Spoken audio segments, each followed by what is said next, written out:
Hi, Savannah. Hi, Ryan. What are we talking about today? Today we are talking about Showgirls. And it's Savannah's birthday special. Yay! Woo-hoo!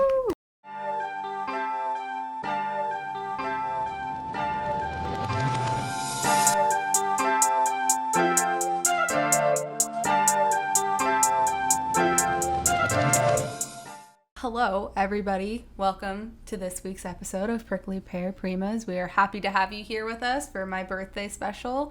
I'm very excited about it. I'm excited about it too. I'm still in the process of shopping for Savannah's gifts. I'm really trying to be more useful and thoughtful with these gifts this time around, to set a tone for gifts that I may receive in the future. Interesting. I love it when someone gives me a gift based off of the gift they would want to get. That's my favorite. Well, anyways, as always, thank you to our sponsors and our patrons over on Patreon. You guys really help us out a lot. Also, we do just want to remind you that we do have an Etsy shop as well. So if you're interested in cute little jewelry, definitely go check that out. Links to all of those things are always in our descriptions. Happy birthday, Savannah, and let's talk about Showgirls. Yes. I didn't really actually know this film existed as a preface before we get into it. I was really conflating it in my head with Dreamgirls, even though I know they're completely different things. I was really expecting some musical numbers. Oh, no. Interestingly, though, I believe the writer of this movie did, because he's made other movies with this director, they were having a conversation once about always wanting to make a musical, and they were like, why don't you set it in Vegas? And then this is what came up of that idea of a musical in Vegas, albeit it's not a musical movie at all. Well, if you're anything like me, let's listen to the background of Showgirls, because you probably don't know what it is. Yes. All right. So, Showgirls is a 1995 drama movie. It was directed by Paul Verhoeven, who also directed RoboCop, Basic Instinct, and Total Recall. It was written by Joe Esterhaus, who also wrote Basic Instinct, so he worked with the same director, and he also wrote Flashdance as well. The film stars Elizabeth Berkley as the main character, Nomi. She is most known from her role on Saved by the Bell as Jessie. Did you ever watch Saved by the Bell, Ryan? I never did. I did. I've seen a lot of Saved by the Bell. Jessie on the show, because I think this is kind of important to know, she plays kind of like the good girl, but also like the feminist on the show as well. She's always the one to like come back at the guys for like making snarky comments. It also stars Kyle MacLachlan as Zach, also Gina Gershon as Crystal Connors, Glenn Plummer as James Smith, and Gina Rivera as Molly Abrams. Notably, this film originally almost cast several other actresses as the main character before it got to Elizabeth Berkley. Some other people who were possible leads in the movie were Pamela Anderson, Drew Barrymore, Angelina Jolie, Jenny McCarthy. Lots of people. They all turned it down. Yeah, these aren't possible leads. These are people who turned it down. It's not like they had a wide selection of people or anything. And then most notably about this movie, it has the record for Razzie nominations. So if you don't know what a Razzie is, it is the raspberry? How do you say it? I say raspberry. Raspberry? Wait, raspberry? Raspberry. Raspberry.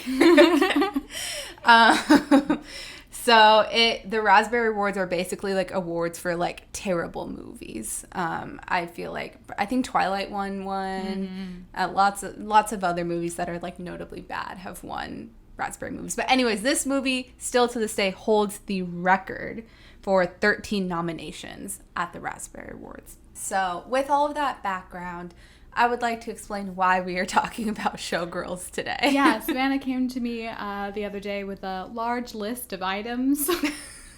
She's like, I've narrowed down my birthday special. It was like 7 things. 10 things. Great. Very narrowed down. Yeah. So yes, I was being very indecisive, could not decide what I wanted my birthday special to be about.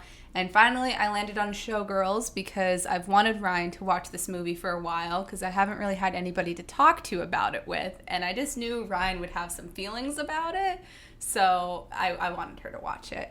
What led me to Showgirls originally, so I love Kyle MacLachlan. I've mentioned Twin Peaks multiple times, I think, on the podcast at this point. I love him in many other movies. movies. So I was watching a GQ interview of him where he was talking about his time in Showgirls, and just the way he was describing it, I was like, I need to see this movie. Like, I'm hearing something about strippers in Vegas, and also, like, he was just talking about seeing the, like, screening in the theater and just how he got this, like, wave over himself of being like, oh no. So it's like, I need to see that. The other thing that made me want to watch it is that I love notably bad movies. Like, if it's a B movie, an exploitation movie, some weird, like, student film, like, I am there for it. I love The Room, Troll 2, Star Wars Christmas Special. These are my favorite kinds of movies. So when I realized all these things were going on in one movie, I needed to see it. I completely understand that reaction. Yeah. Wow. Yeah. Also notably, I felt like it was kind of fitting for my birthday special since it came out in 1995, which is the year I was born. I wonder why this movie isn't in, like, the canon of bad films. Like, I am aware that, like, Rubber exists, or Sharknado, or Troll 2, it's a Star Wars Christmas Special. Like, I'm aware that all those movies existed. And I haven't seen a lot of them. I'm not a bad movie connoisseur, as you would say. Not that I have anything against them. I quite love them. I adore them. But, like, I don't know. I don't really go out of my way to watch them. But why haven't I heard of Showgirls, Savannah? Can you tell me that? Why do you think that? Well, 2 reasons. I mean, I had heard of it before. I just want to say that. After I had, like, kind of gotten an inkling about it from hearing Kyle MacLachlan talk about it, I did hear about it in other circles. So it might just be you that you haven't heard about it, because it is a cult classic, like, at this point in time. Well, I took a pop culture class in college, and we had a cult classic segment. How do you explain that? What did you talk about? We talked about Twin Peaks. Okay. I was expecting you to talk about, like, Rocky Horror or something like that. We talked about Twin Peaks. Okay, well, see, Ryan, that's a TV show primarily, so I guess maybe that's why. I just feel like I took a lot of media studies and film classes, and I'm really, like, just aware, I would say. Not in-depthly aware or really tuned in, but, like, all my teachers are, like, 45, 50. They probably know about this movie and would bring it up a lot, especially since it's, like, I don't know, it had a lot of notable things. There's a lot of literature about it. It's probably the NC-17 rating, right? Yeah, well, I do know that when it very first came out, it was, like, bombed. Like, nobody liked it. It seemed like it was one of those things where it wasn't until, like, 10 years later some people stumbled upon it and were watching it at, like, midnight screenings, and that's when all of, like, the literature came out about it. So I would guess that would be why, but also just the nature of it being very explicit in the nudity and the violence and the NC-17 rating. Yeah, thanks for the warning. Yeah. Savannah told me nothing about this movie, and I was like, I'm just going to put it on my living room, 70-inch TV. Just, everyone was talking like they know this film because we were talking about it with our family adults, and they were like, oh yeah, it's so bad. I'm like, okay. I mean, NC-17, I feel like, in the past I've watched 0. I had no, like, reference point for how bad it was going to be. But thankfully it was kind of like a comedic timing, really. Like, my brothers would come in, like, during the normal parts, like, no tits at all. It was very strange. They would walk out and immediately tits everywhere. It was very I'm trying to think of the word. Synchronous, not quite. But yeah, it ended up being okay. Okay. Mm-hmm. Well, I'm glad. Not that I have any embarrassment for what I watch, but I do live with my family. I do apologize for not fully letting you know what you were getting into. But we can get more into the censorship, I guess, if you will, of this movie a little later on. Spoilers everywhere. Spoilers across the board. So if you don't want to be spoiled, check out one of our other episodes. Also, just a content warning as well. There are, like, lots of violence and rape that happens in this movie as well. So we will briefly discuss that. So feel free to also watch another episode if you are not comfortable with that. So the general premise of the film is that Nomi starts by hitchhiking her way to Vegas with some kind of rando who I really thought was going to be important, but then really wasn't at all. And she ends up having kind of a near-death experience, who is saved by Molly, who ends up being her roommate. They have some french fries, they're talking about life, Nomi gets really upset, she's like, I'm from nowhere, things like that. And of course this girl Molly, who asks this girl who she just met, like, would you like to be my roommate, until you get a job. And so it kind of starts that classic two broke girls energy, I would say. Just trying to make it big in Las Vegas. Molly does have a job costuming, I believe, with a Las Vegas show company that puts on topless shows in Vegas. And so that's kind of Nomi's gateway. She, of course, starts her time in Las Vegas at a strip club, kind of like a seedy, like what you would expect of a strip club. It kind of meets every single idealization that you might have and negative association you might have with a strip club. And she makes her way out of that, and she's now in one of the biggest shows in Las Vegas. It's very exciting. The star of the show is Crystal Connors, who is beautiful. She's gorgeous. I loved her. And they kind of have this weird rivalry / sexual tension throughout the whole entire film, which eventually culminates in Nomi pushing Crystal Connors down the stairs to claim her spot as top girl. There's a lot of events that happen kind of in between that, a lot of really tense moments. The movie kind of comes to a climax when she's reached her peak of fame. She's stealing Crystal Connors' spot, and at a really fancy party, her friend ends up getting beaten and raped, and she decides to take revenge on that person who's kind of in the group of these famous people, and she decides that maybe the Las Vegas life isn't for her. And she ends up hitching a ride back on that same truck with that same dude. I'm really glad he came back, because I was really wondering about him the whole time. But yeah, that's pretty much it. Showgirl life isn't what it seems. Not all glitters is gold. Yes, exactly. The first thing that we're going to kind of tackle with this movie is we're going to do a little bit of script doctoring. So we're going to pick out a few different specific points in this movie and kind of have a discussion about how we would alter them or change them to maybe be more fitting to 2021 or just be better in general. So the first of those points that I would like to touch on is just the general directing of the film. Do you want to jump in first, Ryan, with maybe some thoughts you have on that? Obviously I wouldn't change anything with the directing.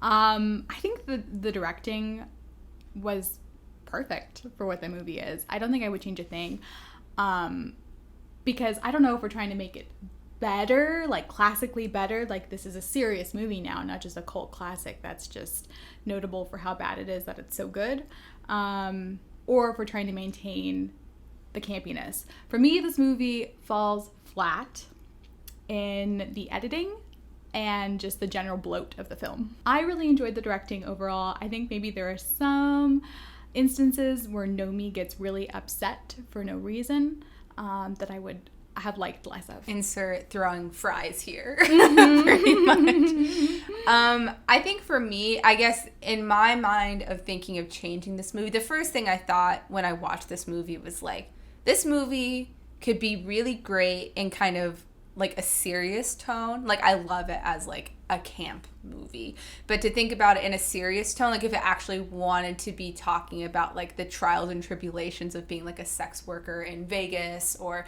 trying to make it in show business or something like that, what I would change is, I guess, telling Elizabeth Berkley either to tone it down or to have everybody amp it up.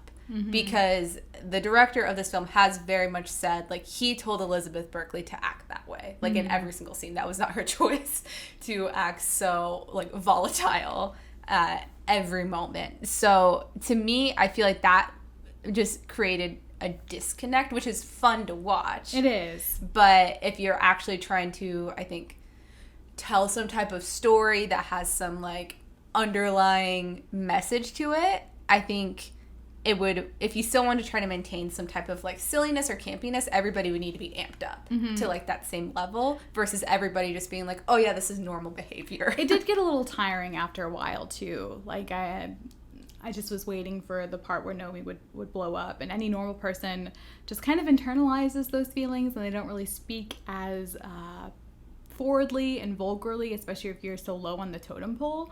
There's like a certain point where you kind of have to suck it up. And I mean, I'm not saying that's right, but that's like a normal reaction that most people do. It's like, they treated me like shit in there, and then like say that off screen and not so much have that be there. And I think that they could have done that. I think that Naomi could have started off as this like red hot firecracker that was over the top, and slowly but surely starts to kind of conform more to that normal personality, and then shape it back up to being like, no, that's not the way Naomi is, and then have her back to her unrealistic vocality. I don't know. You know what I mean? Yeah.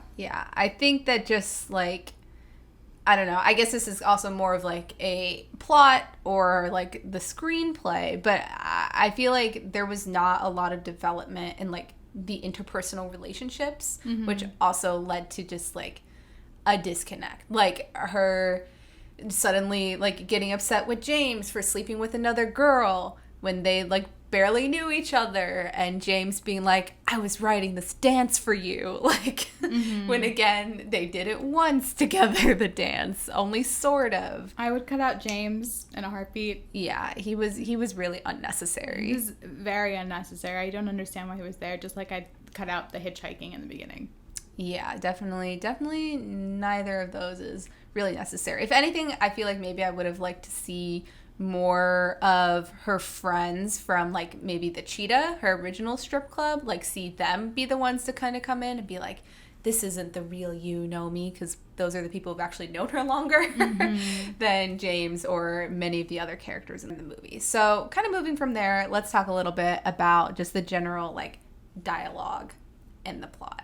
Which, honestly, if it's going to stay a camp movie, there are some really great lines in this movie that do not need to be changed at all. Did you have a favorite one, Ryan, that just, like, stood out to you? Well, the classic, right? Like, that one scene between Crystal Connors and Naomi, which I've seen memified and gifified a lot, where Crystal's like, I've always liked nice tits. What about you? And she's like, I like my tits, or whatever she says. I don't know. That one line where Crystal gets totally denied. Yeah. But I've seen that a lot, and I've been wondering what it was from for quite a while. And now I know. Yeah, now you know. I feel like my favorite is always just like, well, where are you from, Naomi? I don't know. Places. Like, that is always great. And then the line where the one woman at the Cheetah is like, you're the only one who can get my tits popping right. Like, that's a great line. Yeah. But with that being said, if this were to be like a true like social commentary movie, like the dialogue is just not there. Like there is no real like through lines to like do any of that. It's a lot of like telling and not showing. They mention the Versace joke quite a bit. But that's also now classic of a joke. They mentioned it too many times. They did mention it too many times. And I feel like they used it in a way that was kind of misleading, I guess. Like so if you haven't seen the movie and you're just hearing this for the first time, like Naomi buys a dress from Versace. She doesn't know how to say it, so she goes around pronouncing it Versace instead of Versace. And I remember at first when Kyle MacLachlan's character like was the one to explain to her that that's not how you say it, I was like, oh, that's really nice. Like maybe he's gonna be nice to her. And that was not what happened. He was not the nice guy. But I feel like that line really made me believe that, and I don't think it was trying to trick me. I think it was just bad that they did that. Like, it didn't make sense. There's a lot of jokes and through lines that were repeated multiple times, and it really broke the rule of three. I hear that that's a thing in comedy, where if you repeat a joke more than 3 times and it lands flat, and I did feel like that happened after a little while for some of the jokes. Yeah, or even like the whole thing with like trying to encourage their dancers to only eat like brown rice and vegetables or something. Like that was mentioned a lot of times in a non-interesting way. I feel like I would have liked to have seen them more. Be like, oh, these are the dancers like starving themselves to be on this show or something, versus just being like, oh yeah, we eat brown rice and vegetables. Any other notes, Ryan, on maybe what you would do with the dialogue or the plot? I mean, I've already mentioned what I would cut, and I think that cutting out James and cutting out the beginning and the end would help a lot. Yeah. And the climax, kind of like the end to the film, it kind of felt like a sexploitation film for some part of it, right? Yeah. But then at the end, where we do have the rape scene, I don't know, it kind of felt like, oh, this wouldn't be a sexploitation film without a rape scene. And I wish it had been more nuanced. I wish there was something different that had triggered Nomi into realizing that this was too corrupt for her and she couldn't do it, other than what happened to her friend Molly. Yeah, that was also, I'm sorry for not giving you a warning of that scene, because that scene is hard to watch. I remember when I first saw it, I did not enjoy watching that.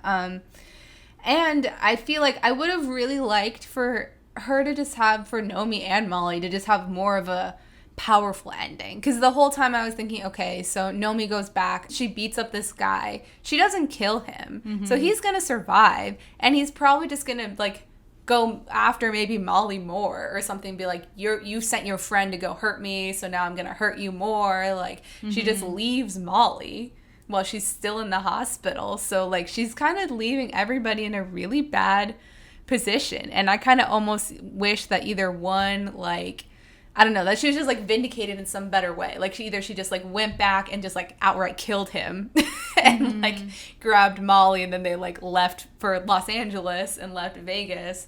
Or that she, like, had some other kind of, like, power move of, like, going to court or something, which obviously that would be less interesting of a route or less exciting of a route maybe to take, but it would have felt more, like, good. Like, I didn't feel good walking away. I didn't feel, like, any sense of, like, female empowerment or, like, strength in that. It just felt like a poor choice. Yeah, I agree. I mean, I really needed some kind of, I'm not saying subversion at all costs, right? Like, I don't need my expectations subverted for, like, just the sake of subverting me. And this film came out in 1995, so I think maybe for the time that seemed a bit more nuanced. Maybe. But, like, I think her cutting off his dick would have been more nuanced than what she did. Yeah. Also, just how she, like, threw out those, like, moves. Like, suddenly she's a fighter and can, like, kick people really well. Yeah, so... But what would you do? What would you have the, kind of her realization be, her epiphany moment that the industry is not for her if we were to remove the scene? I feel like I would have liked her just to have more of a moment with maybe seeing, like... Maybe, like, she could meet somebody that, like, Crystal Connors had hurt. Like, because at the very end, when she's talking to Crystal in the hospital, like, she explains how she did something like that, too. And I feel like maybe if her having some type of realization like that, and then more, like, having just more of a moment with Crystal and just, like, being with the women that she was really, like, put against, and, like, just really flushing that out more. And just, like, the men just, like, going to the wayside because they were unimportant anyways. Definitely unimportant. I don't know, maybe that would have reinforced Nomi to be like, oh, I did the right thing. It's the circle of showbiz. I don't know. That's true. I don't know. Yeah, I do. Maybe something more. I'm okay with the men being there and, like, a man being the reason why she decides to leave the industry, because men are terrible to women. And I think that's a realization to have that would be fine for me, that could work in some kind of capacity and maybe form something a bit more unifying between all the women in the film. I mean, we had two instances of, like, Nomi seeing that other girl put crystal beads on the floor for something so that girl could trip and fall. And then that girl later saw Nomi pushing Crystal down the stairs.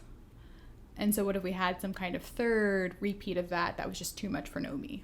Yeah, or what if somebody did that to Nomi? Like, I felt like I was kind of expecting that almost to happen, too, in the movie, that the girl with braids and the beads doing something like that to Nomi to, like, get her spot eventually. That would have been more of a sad ending if that played through. But, yeah, or maybe if someone did do that to Molly, maybe Molly got a promotion and Nomi realized that, oh, wow, she really was in the wrong. Like, who could do that to Molly? Like, I did that to someone else. Yeah. Anything probably would have been better than having the plot device be just rape. So you wanted to talk about the dancing. Yeah, the dancing. So I feel like when I like got into this movie, I didn't really know what to expect in terms of the dancing, but what I saw was not what I was expecting. It was very much like some kind of weird 90s style modern meets jazz meets burlesque with lots of like a flailing and this going on. Mm-hmm. And I feel like that movie, if it were made today, I feel like they would have made it with dancers. Like, mm-hmm. I feel like that would have been, like, the thing. Like, it would have made it more, like, highlighting, like, I feel like they would have hired, like, Julianne Hough or somebody to be the main dancer who can actually dance. Although Elizabeth Berkley can dance. She was, like, a trained dancer mm-hmm. as a child. I'm not sure how much she was as an adult, but she was trained as a child. And I just would have liked that to maybe be also more of a focus, like to have interesting dance sequences, just aesthetically to kind of make the movie more interesting, or to have more exciting like visual dance numbers to watch throughout it, mm-hmm. something like that. That really would have made up for the lack of musical numbers that I was expecting. Yeah. Yeah. I know. I was very confused when they were if Nomi really could dance or not in the fiction, if that makes sense. It does make sense, because she seemed very confident that she could dance, mm-hmm. but then everyone was, or at least James was like, you can't dance, but I can teach you. Mm-hmm. And then the other people were like, she can kind of dance. She's got heat. Like, we can make her the lead. She can dance. Yeah. And I'm like, is she good or is she not good? It was just very like, boom, boom. Like, very like jerky. Robotic. Yeah. And I don't know. I mean, like, her dancing, I feel like when she was at the cheetah, like, albeit she was like stripping, mm-hmm. which is dancing, but like she was like, that seemed better than like just the choreography of like the show, like the main show itself. I just felt like, I bet for the 90s people were like, wow, this is cool. Mm-hmm. But watching it now, I feel like that is what made the movie feel the most dated to me, was the dancing. Mm-hmm. I agree. I enjoyed watching it.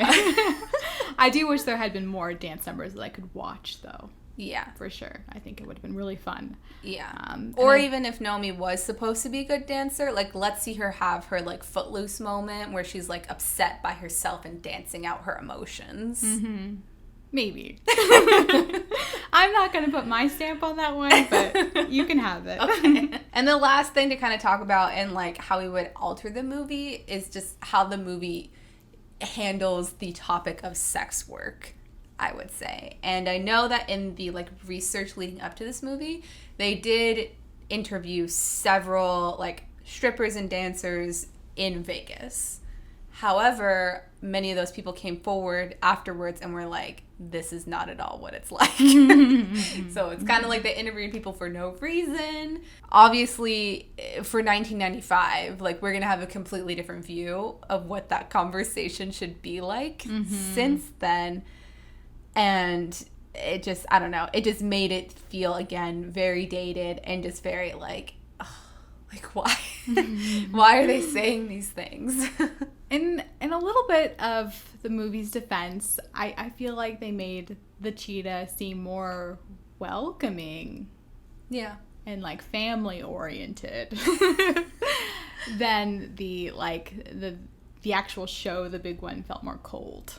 Yeah. No, I would agree. I feel like the only reason why it would make sense at all to have James be in the movie, and he could be replaced with literally probably anybody else to have the same role, was that James, I feel like, was supposed to represent, like, there was like a hierarchy of dance basically that was presented. It was like James was like the dancer, like maybe trained dancer, and then there was like the showgirl dancers who were kind of like a step below that, and then step below that was just like strippers who are like pole dancers or just in a complete strip club, and then below that are like prostitutes. And the only reason why I think they had James was because he's the only person who represented that dance person, but that was even not really that necessary. It wasn't.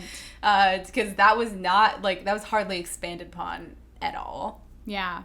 Just to clarify, for everyone who hasn't seen the movie, there was a plot twist where Nomi was revealed to be a prostitute in a background check. It's honestly completely irrelevant, means nothing at all. Yeah. Well, it meant something to the characters for like 2 seconds. Yeah, like in the movie, like when Kyle MacLachlan finds out, he's like suddenly so upset. He's like, how could you like ever be a prostitute? And it's like, why is this one thing okay but this other thing isn't okay? Or like clearly they show how the hotel that like runs this like big show, how they basically do pimp out their dancers to like high rollers of their like casino and things like that. So it's there's just very much a double standard, but like nobody questions the double standard. Mm-hmm. If this movie were made today, I think there would definitely be questions of the double standard. And like the thing that I kept comparing it to in my mind was Hustlers. Did you ever see Hustlers? I never did. No. It's a very, very different movie as far as like plot goes, but Hustlers, if you haven't seen it, it's a movie about like strippers who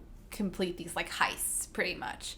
And it's all very like female driven, and it just like it has more of a nuanced conversation about what it is to be a sex worker, although I think even that movie could have been a lot more nuanced in it. But that movie too, I know they just actually had like actual set workers on set, like teaching them how to pole dance and what like the actual life is like. And then it seems like they really took those things to heart, and this movie just would have really benefited, I think, from like actually acknowledging reality and showing like if they wanted to be gritty, which I think the movie wanted to be gritty, it could have been a lot grittier just by showing the truth of life. Yeah. Albeit it would have been sad. Probably there could have been some like upsetting things to see, but it would have been true.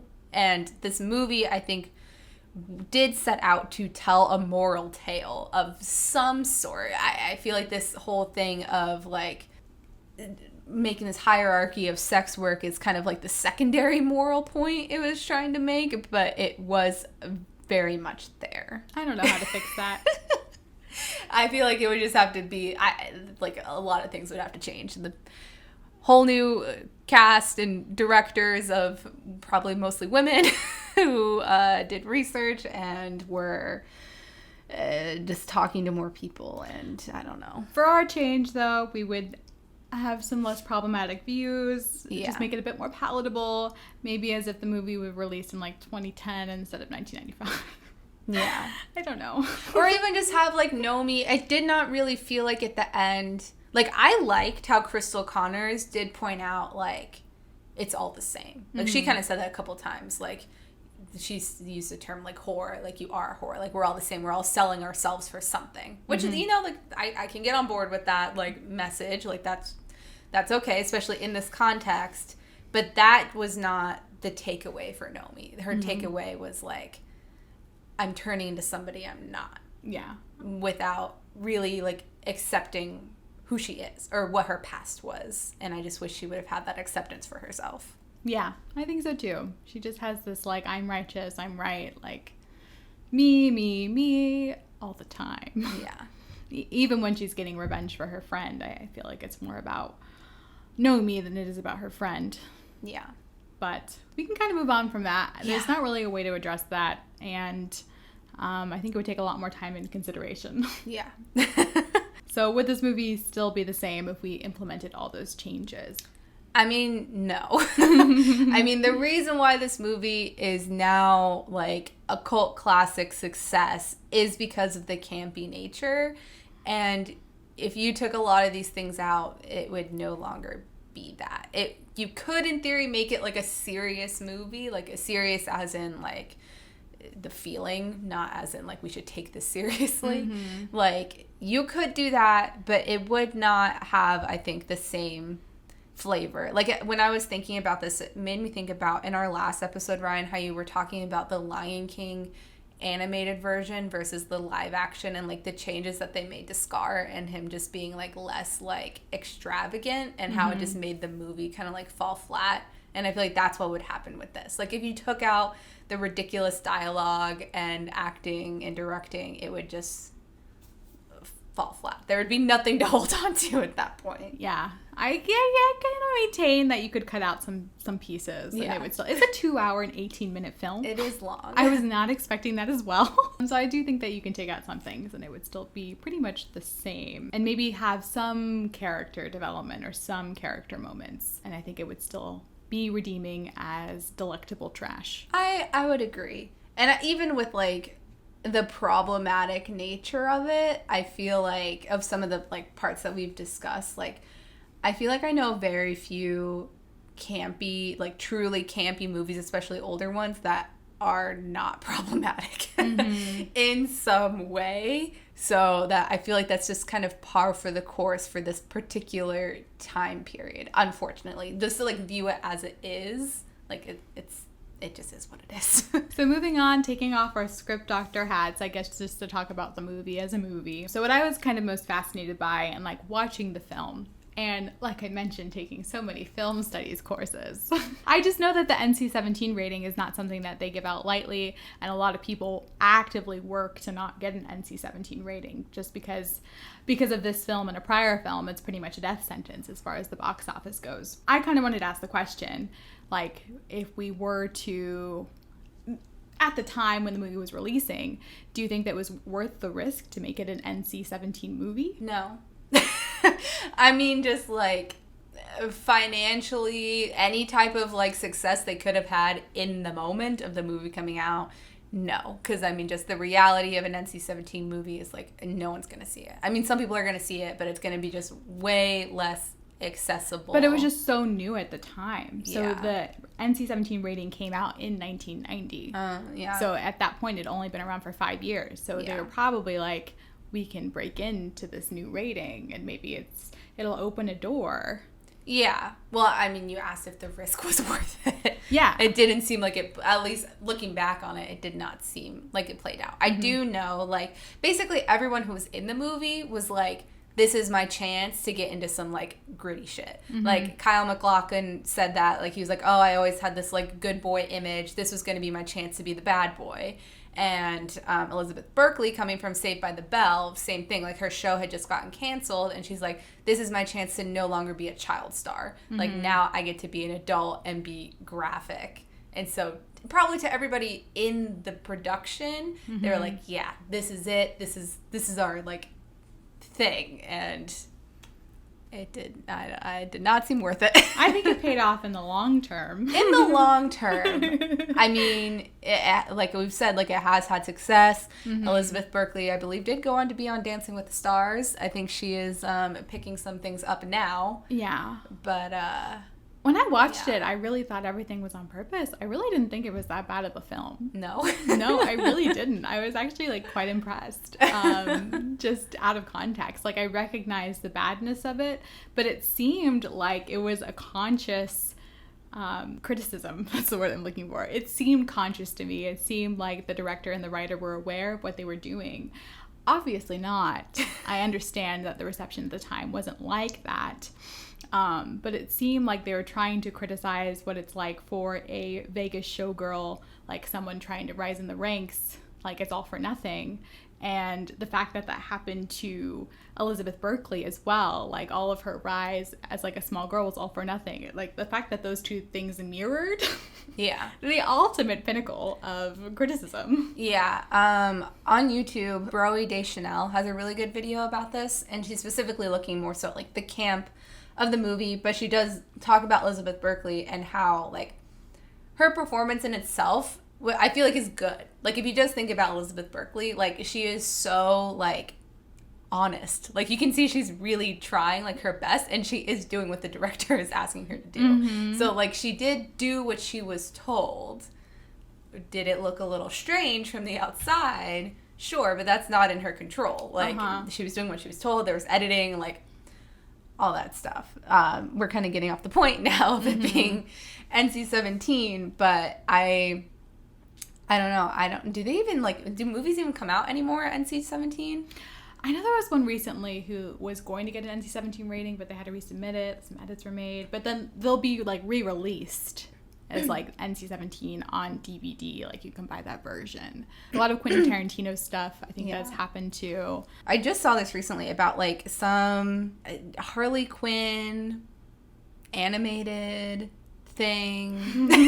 I don't know what it was, but it was a similar situation where I think like basically someone was like going down on her and then they were like, this is too much. So it seems unclear. Like it seems very biased. I mean, I think we all know that already, that the rating system is biased and is like a bullshit censorship anyways.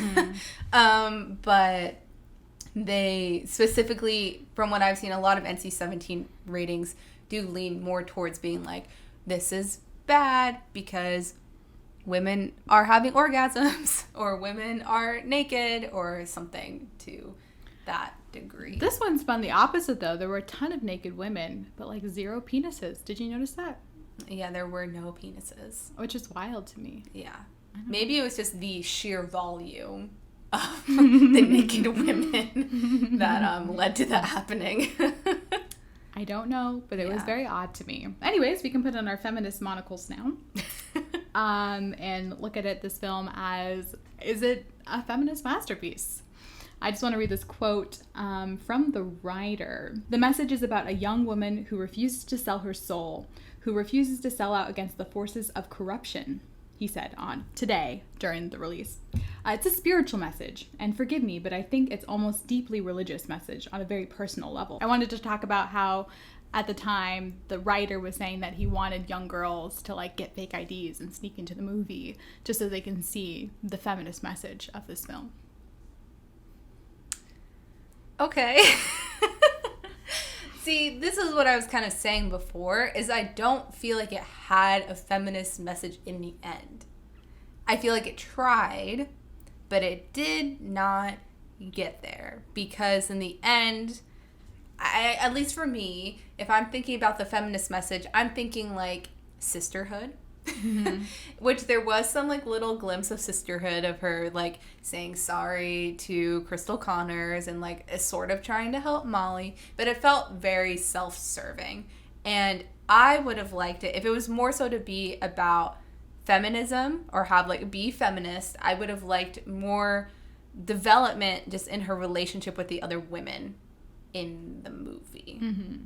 Because those just, I feel like it just could have been done a lot more. Right.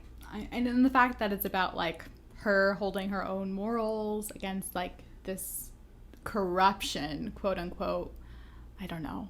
It seems a little bit like a made up boogeyman, whatever this corruption is. Yeah. And I don't necessarily need, I think you can have a feminist work and not necessarily have like sisterhood or bonding or what have you. Like you could just have the singular strong protagonist. I really don't know where this movie fell flat on the feminist perspective. I mean, it felt like there was definitely some of those moments where it was like, you know, a man wrote this and not a woman. Yeah. Like that time when she was like trying to avoid having sex with James and she's like, I'm on my period, and he's like, I don't believe you, and then she's like, check. Like, I bet they thought they were so gritty and just like real with that line. Yeah. I bet they gave themselves some pat on the backs in the writing room, and that was the second time they brought up her period. Yeah. But yeah, so I feel like that in itself was just an issue, and just like it just felt like this is somebody assuming what this experience is like versus having the lived experience or taking the like notes on research that they had and just choosing to ignore them.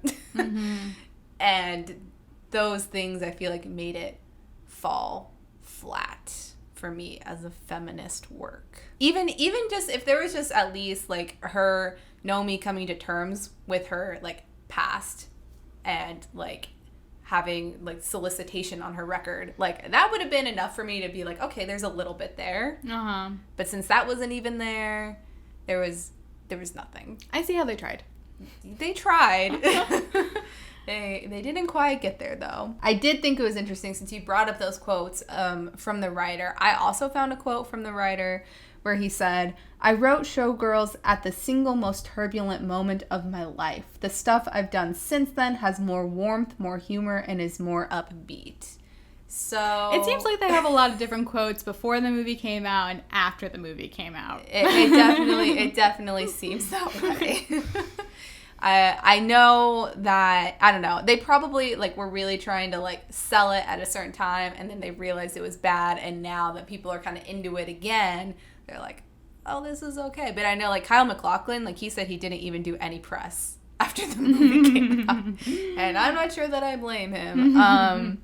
So it seems like maybe they have some differing opinions depending on when these quotes came from. Along kind of those lines, I would just like to bring up again about how we mentioned, like, Elizabeth Berkley basically had her career destroyed from this movie before it ever really even began. She was on Saved by the Bell, then she was on this, and then she was in, like, a couple minor movies. She was in an anime as a voice, but she basically had her career ended, and I personally don't really feel like that's fair because she was only doing what she was told. Meanwhile, other people who maybe had some strange acting or things going on, like Kyle MacLachlan, like, he has had a pretty successful career since that movie, and he can recognize it as just being like a little blip. Like, it didn't, like, tarnish his record like it did hers, and I feel like that also just kind of shows maybe like a broader issue in the industry and its treatment of women. I just kind of wanted to bring that up. Yeah, no, I think it's worth noting. In 2015, there was a screening of the film at the Cinesplaza. I'm not sure how to say that. Whatever. Anyways, there was a showing at this Hollywood Forever thing in a cemetery. It was a prestigious thing, and Elizabeth Berkley came and she spoke fondly and nostalgically of the film. She said she had a great time and she doesn't regret it because so many people now find comfort and warmth in the film. And yeah, it seems kind of full circle, you know? Yeah, I think so. I did think it was, like, a little sad. Like, I saw in an interview, she was saying, like, it took her a long time to even feel comfortable dancing again after that movie because she said she felt like she didn't want to do anything that had anything to do with that movie, which is unfortunate. But then she was on Dancing with the Stars, which is when I saw this interview from, and she was saying kind of the same thing. Like, she doesn't regret that, and she's not really the type of person to have, like, big regrets like that in her life. So it seems like she's been okay as a person, even though it was detrimental to her career, but it does seem like she's kind of getting back out there. And, like, through that, I think that there could be some arguments about whether or not this film has been reclaimed at all, by who it's been reclaimed, who are these people who view it as a cult classic. I really don't know. I was thinking about this because, I mean, the movie was just put out there as, like, a hard, real movie. And so that flopped. It was pushed off to the side. So I don't know who these people are who are, like, putting it as, like, a great film, who are these cult classic type people who love deviant things. So is it kind of, do we owe this to, like, the sex worker community, or do we owe this to Elizabeth Berkley and it's, like, her decision to reclaim the film or not, or do we owe it to queer people, because we didn't even talk about the queer baiting in this film. No, we did not. Which was just flagrantly all over the place. Or do we talk about, I don't know. I don't know what community. It's a lot of intersectionality going on too, but I feel like there might be kind of a direct answer. I'm not sure. Yeah, I do know, at least from what I've seen in some different points of research in preparation for this, that it does sound like the LGBTQ community has been one of the groups that have reclaimed it, which I was trying to, like, determine why. I would assume kind of similar in our episode from last week, like, because of the queer baiting, like, maybe it's one of those things like, oh, we can recognize how that was, like, not done great, but now we kind of like it just because of how, like, ridiculous it is. I was going to mention that was another thing I would want to change in the movie, either just to make it more or less, I don't know, but I think that community has been part of it. I have not heard anything necessarily about the, like, sex workers and how they relate to the movie. I think I saw what looked to be kind of, like, similar to Rocky Horror Picture Show midnight screenings, where they're, like, playing it on the movie screen in the movie theater, and then people are, like, acting it out, like, in front of the screen as well. And I saw, like, what looked to be, like, maybe some drag queens involved with different performances of that. I would think that there would be some subsect of people similar to me who felt, like, kind of intrigued in a feminist way, but then recognizing it's not feminist, but having, like, a conflicting feeling about it, and also like movies. So I would imagine people like me would be the ones who are like giving it its cult status at this time.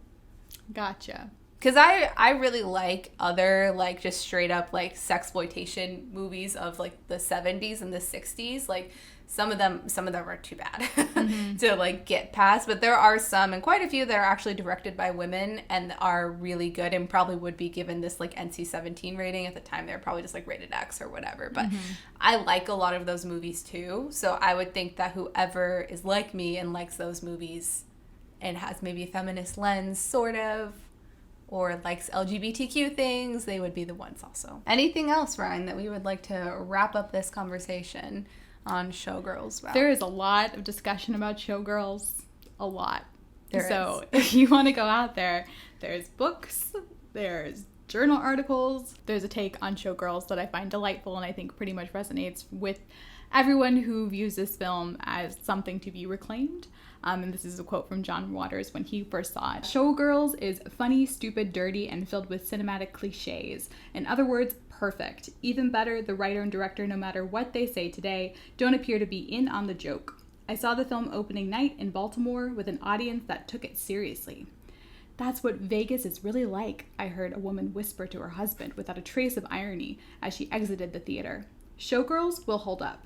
It will be great trash forever. And just like that, John Waters was right. Per usual. Yeah. Maybe we should do an episode on a John Waters movie one day. That could be fun. I could. All right. Well, we would love to know if you've seen Showgirls. If you have any opinions on it, definitely let us know in our comment section down below. Thanks again for tuning in, and wish Savanah a very happy birthday. We're on Instagram. We're on not TikTok. No. We're just mainly on Instagram, Yeah. honestly. Just find us there. Bye. Bye.